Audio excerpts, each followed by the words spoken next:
Welcome back to Pennsylvania Outdoor Life. No people and places this week.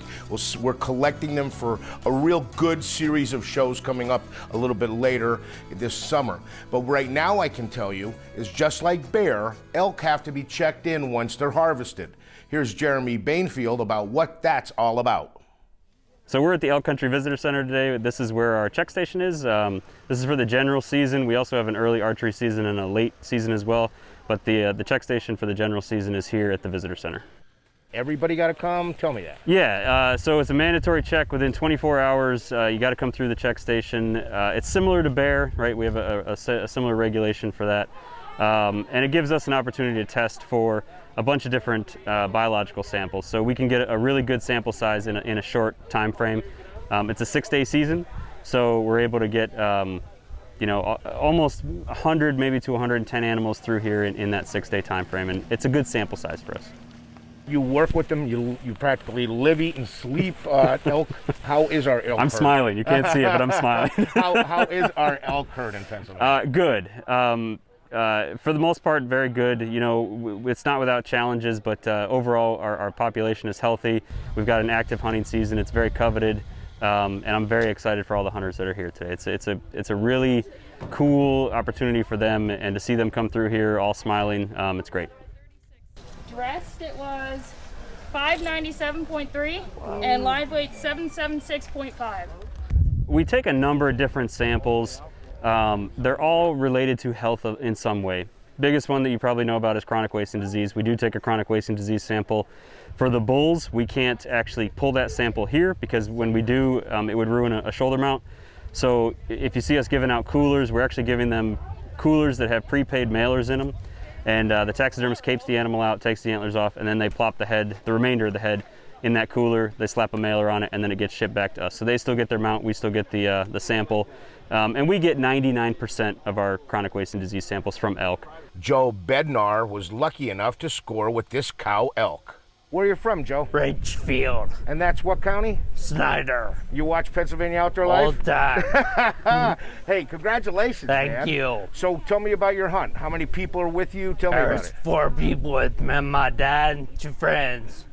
And how many did you see? Tell me a little bit about your hunt. Saying at least 20 come in the field. Oh, no They just kidding. keep coming. When I shot, they just kept coming, still coming. No kidding. So what area were you in? 13. Wow, that's a beautiful, good eating there. Yeah. The blood sample is used for pregnancy testing in the cows. We also test for brucellosis in both sexes. We're taking off, we're asking the bull hunters to bring in the scrotum, and then we're removing the testes, and those are actually getting overnight shipped to Texas A&M University, where they're being tested for sperm quality, essentially, motility, viability, things like that. There's a number of different tests that they're running into that, but I could say sperm quality overall. Talk about trophy bulls. Steve Suss of Wind Gap definitely shot a bull of a lifetime. Congratulations. Thank you very much. Tell me about the story. Did you know it was there? Or did you have a guided hunt? Tell me about it. Zone 3, bull elk, obviously. I was lucky enough to hook up with Hicks Run Outfitters. Opening day of the season, we were lucky enough to have about 3 inches of snow on the ground. Crossed some bull tracks, and we came across this guy a couple hours later. This is about my 10th year of applying, so I was lucky enough to get pulled this year. So, did you ever think you'd be hunting something that majestic in Pennsylvania? Never. Pennsylvania has some of the biggest elk in the country, and I was ecstatic when I got pulled for the tag. Have we learned a lot from these check stations, or is it always just learning to put a bank someplace?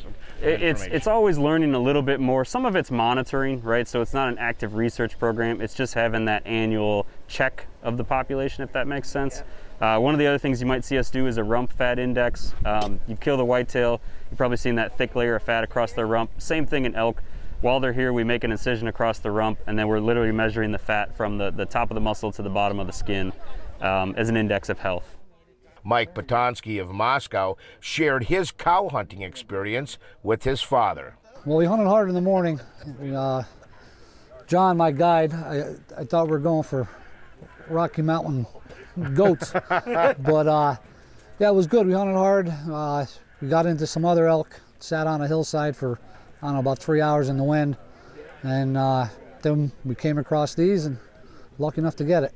So are you like the lucky one that I only put my name in once or twice, or have you been applying? No, it's been since I think 06. So it's been a So quite a when few you years. get the call and you're going after a cow, gotta have to be excited about it. I was actually mowing my lawn and my phone went off. I said, I don't know anybody in Newcastle. I never answered it. By the time I got done mowing, a couple of guides had left a message. So the next morning I had called the game commission and found out. And I guess it runs in your family. Your dad drew a tag at once too? Yep, my dad's over here. He drew one in '04. So it was kind of cool to bring him out.